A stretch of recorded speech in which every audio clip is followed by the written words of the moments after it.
దానిమ్మ రైతులందరూకి నమస్కారం అండి. ముఖ్యంగా జనవరి, ఫిబ్రవరి కాపు పెట్టే దానిమ్మ రైతులు ప్రతి ఒక్క రైతు సోదరుడు తెలుసుకోవాలండి. అలాగే మనం ఎటువంటి జాగ్రత్తలు పాటించాలి, అలాగే మొక్కలు మనం వ్యాధి నిరోధక శక్తి ఎలా పెంచుకోవాలి, అలాగే జనవరి, ఫిబ్రవరిలో వెళ్ళే వాళ్ళు మనం ఆడపూత మనం ఎలా తెచ్చుకోవాలనేది కూడా ముఖ్యంగా కీలక పాత్ర ఏమేమి పోషిస్తాయి, అలాగే మనం ఎటువంటి ఎరువులు వేసుకోవాలా అనే విషయాలపై పూర్తి అవగాహన ఇస్తాను. అలాగే దానిమ్మ రైతులు కొత్తగా సాగు చేసే ప్రతి ఒక్క రైతు సోదరుడు కూడా వీడియోని చూడాలండి. అలాగే వీడియో నచ్చినట్లయితే ప్లీజ్ లైక్, షేర్, సబ్స్క్రైబ్ అండి. అలాగే మెయిన్ వీడియోలోకి వెళ్ళిపోదాం. ముఖ్యంగా ఈ దానిమ్మలో అనేది నీటి యాజమాన్యంలోకి వచ్చినట్లయితే మనం మేము వాడు పెట్టాము, అదే అండి మేము రెస్ట్లో పెట్టాము, వాటర్ ఇవ్వచ్చా ఇవ్వకూడదా అంటే ఇవ్వచ్చండి. మన రోజుకి అర్ధగంట లేదా 1 అవర్.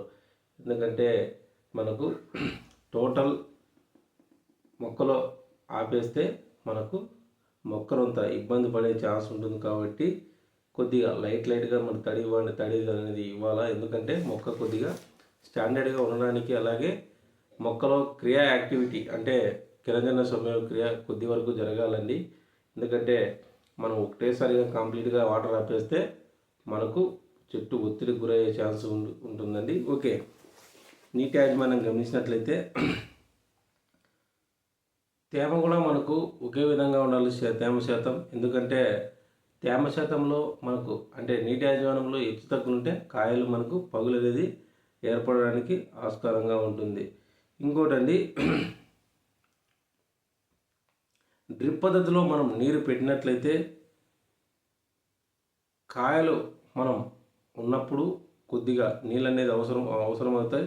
అలాగే చెట్లో మన కాయలు పూత లేనప్పుడు కూడా నీటి తడులు అనేది తక్కువ ఇవ్వాలి. ఎందుకంటే కంప్లీట్గా ఆపేయకూడదు, తక్కువగా ఒక రోజుకి 1/2 అవర్ లేదా 1 అవర్ సరిపోతుందండి. లేకుంటే మీరు నీటి యాజమాన్యంలో గమనించినట్లయితే వరి పొట్టు కానీ శనగ పొట్టు కానీ మనం వేసేసి కొద్దిగా వాటర్ ఇచ్చినట్లయితే మనకు వాటర్ నిలబడడానికి ఆస్కారంగా ఉంటుంది. దీన్నే మనం మల్చింగ్ మెథడ్స్ కూడా అనుకుంటాం.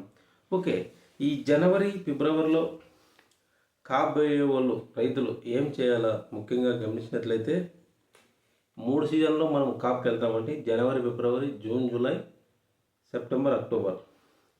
కానీ ఏదేనికి ఎక్కువ రేటు ఉంటుందంటే మనం గమనించినట్లయితే సెప్టెంబరు, అక్టోబర్ వచ్చే పూతకు మనకు విలువ ఉంటుంది, మనకు మంచి డిమాండ్ ఉంటుందండి. ఎందుకంటే ఇవి ఫిబ్రవరి, మార్చి నెలలో కోతకు వస్తాయి కాబట్టి అప్పుడు మనకు రేటు ఎక్కువ ఉండే ఛాన్స్ ఎక్కువ ఉంటుంది. కానీ ఇప్పుడు జనవరి, ఫిబ్రవరి పోయే రైతులు ఏం చేయాలంటే ముఖ్యంగా మనకు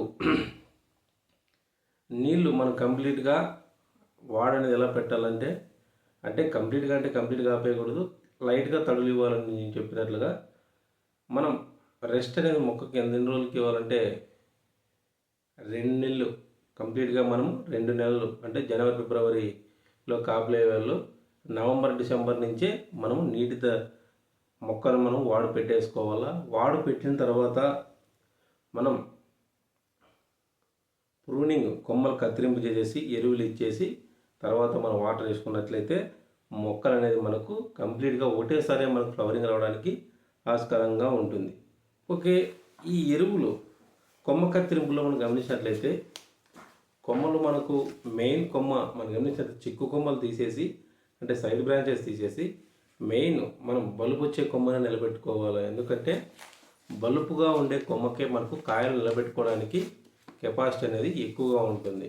అలాగే పచ్చిగా ఉండే కొమ్మలకు మనకు కాయలు అంతగా కెపాసిటీ పట్టుకోవడానికి ఆస్కారంగా ఉండదు. ఓకే, కొమ్మ కత్తిరింపులు అయిపోయిన తర్వాత ఎరువుల యాజమాన్యం గమనించినట్లయితే మనకి ఎరువుల్లో మనం గమనించినట్లయితే పశువుల ఎరువుతో పాటు పశువుల ఎరువులకు మనము trichoderma and pseudomonas striking plus ఫ్లోజో మనకు ఎకరాకు 2 కేజీలు చొప్పున పశువుల ఎరువులో కలుపుకొని పశువుల ఎరువులు పెట్టేసి, అలాగే నార్మల్ ఎరువులు కాంప్లెక్స్ ఎరువులు గమనించినట్లయితే సిఎంఎస్ అలాగే 10-26-26 లేదా 9-24-24 చెట్టుకు మనం 300 గ్రాముల చొప్పున, 10-26 అయితే 350 గ్రాముల చొప్పున, వాటితో పాటు శ్రీధార చెట్టుకు మనం 150 నుంచి 200 గ్రాముల చొప్పున, ఇండి రూట్స్ మనం 75 నుంచి 100 గ్రాముల చొప్పున, అలాగే వీటితో పాటు మైక్రో సిగ్నల్ గ్రాన్యువల్స్ మనం చెట్టుకు 75 గ్రాముల చొప్పున మనం వేసుకోవాలి. 75 అంటే 50 నుంచి 75 గ్రాములు మైక్రో సిగ్నల్ గ్రాన్యువల్స్ వేసుకోవాలి.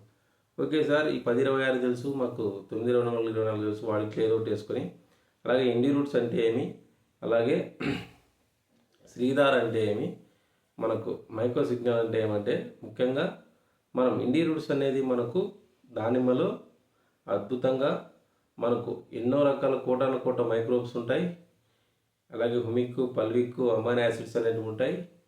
సీవిడ్ ఎక్స్ట్రాక్ట్, అలాగే ఎన్నో రకాల ఉపయోగపడే మొక్కకు హార్మోనిక్ బ్యాలెన్స్ చేసేది, అలాగే మొక్కలో వ్యాధి నిరోధక శక్తి పెంచడమే కాకుండా వేరుకుళ్ళు కానీ నెమటోడ్స్ కానీ, అలాగే మనకు మొక్క యొక్క వ్యాధి నిరోధక శక్తి పెంచడంతో పాటు మొక్క వేరు వ్యవస్థ మన యాక్టివ్గా ఉండడానికి, అలాగే మనం వేసిన ఫర్టిలైజరు మొక్కకు కరిగించి, అలాగే మనం ముందు వేసిన ఫర్టిలైజరు కరిగించి మనకు మొక్కకు అందజేయడానికి ఇండి రూట్ చాలా కీలక పాత్ర పోషిస్తుంది. అలాగే శ్రీధార, ఈ శ్రీధార అనేది మనకు భూమిలో కర్బనం పెంచుతుందండి. దీంట్లో బయోచార్ ఉంటుంది, అలాగే కర్బనం ఉంటుంది, అలాగే కొన్ని మైక్రోబ్స్ ఉంటాయి. ఈ కర్బనం దేనికి యూజ్ అవుతుంది మనకు దానిమ్మలు అంటే, ఫ్లవరింగ్ మనకు ఆడపూత బాగా రావాలంటే మనకు భూమిలో కర్బన పర్సెంట్ అనేది బాగుండాలా. ఈ కర్బనం పెంచడానికి మనము శ్రీధార అనేది ఉపయోగిస్తాము. అలాగే మైక్రో సిగ్నల్ గ్రాన్యువల్స్, ఈ మైక్రో సిగ్నల్ గ్రాన్యువల్స్ అనేది 2 కేజీల చొప్పున అండి. మనకు 80 నుంచి 85 చెట్లకు మనకు 2 కేజీల చొప్పున వేసుకోవాలా, అంటే 50 నుంచి 75 గ్రాములు. ఈ ఎండో మైక్రో గ్రాన్యువల్స్ ఏం చేస్తాయంటే మొక్క యొక్క పీచు వేరు వ్యవస్థను పెంచుతాయండి. ఎప్పుడైనా గమనించండి, ఎక్కడైతే పీచు వేరు వ్యవస్థ మొక్కలో బాగుంటుందో మనకు కాయలు అనేటివి అన్నీ మనకు ఫ్లవరింగ్ బాగా వస్తుంది, ఆడపూతలు బాగా వస్తాయి. అలాగే మనకు పాలినేషన్లో కానీ, అలాగే మనకు మొక్క యొక్క కిరణజన్య సంయోగ క్రియ అంటే ఫోటోసింథసిస్ ఎక్కువగా జరగడానికి, ఈ మైక్రో సిగ్నల్ పీచువేరు వ్యవస్థ యొక్క పెంచడానికి, ఎప్పుడైతే మనకు పీచువేరు వ్యవస్థ అనేది బాగుంటుందో అప్పుడు మనకు అధిక దిగుబడులు సాధించడానికి దానిమ్మలు కీలక పాత్ర పోషించవచ్చు.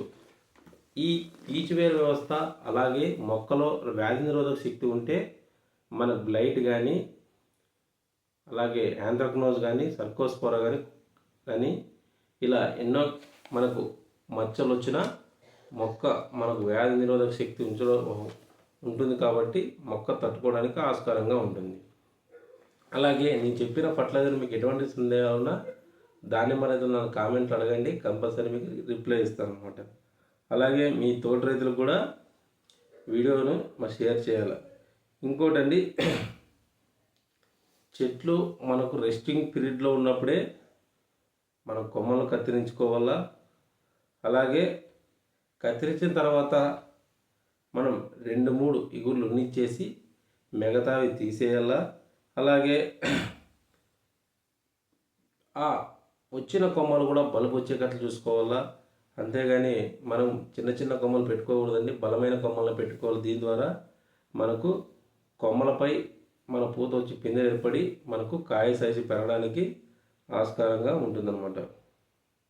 ఇంకోటి, చెట్టుకు 60 నుంచి 80 కాయలు ఉంచేసి మిగతావి తీసేసేయాలి. ఎందుకంటే ఎక్కువ ఉన్నా కూడా చెట్టు కెపాసిటీ తట్టుకోలేక ఫుడ్ కాంపిటీషన్ ఎక్కువయ్యి మనకు కాయ సైజులో మనకు ఇబ్బంది అయ్యే అవకాశం ఉంటుంది. కాబట్టి 60 నుంచి 80 కాయలు ఉంటే మంచిదండి. అలాగే ఈ కత్తిరింపు వాడిన కత్తెరలు మనము కంపల్సరీ బ్లైటాక్స్లో కానీ లేకుంటే డెటాల్లో కానీ క్లీన్ చేసుకోవాలా.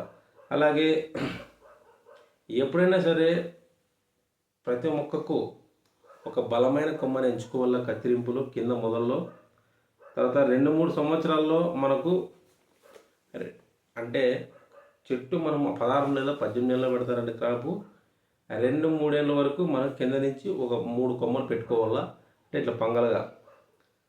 తర్వాత చెట్టు అనేది మనం గొడుగు షేప్లో ఆకారం తీసుకొని రావాలా.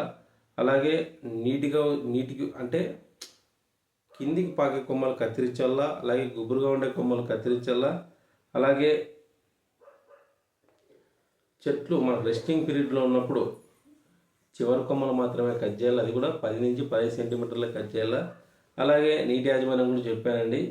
ఇంకోటండి, ఫ్లవరింగ్ మందుల్లో కూడా మీరు కీలక పాత్ర, అలాగే మీరు చేసే తప్పిదాల వల్ల మనకు ఫ్లవరింగ్ కూడా రాకపోయే ఛాన్స్ ఉంటుంది. ఎప్పుడైతే భూమిలో పోషకాలు నేను చెప్పిన ఎరువులు అన్నీ ఉంటాయో మనకు కంపల్సరీ ఆడపూత రావడానికి ఆస్కారం ఉంటుంది. అలాగే మీ తోట రైతులకు కూడా వీడియోని షేర్ చేయండి. అలాగే మీ దానిమ్మ రైతులు ప్రతి ఒక్క వీడియోను వస్తుంటుంది. అలాగే మీ తోట రైతులకు కూడా జనవరి ఫిబ్రవరిలో వెళ్ళే రైతులకు కూడా మీరు వీడియోని షేర్ చేయాలని కోరుకుంటున్నాను. Thank you.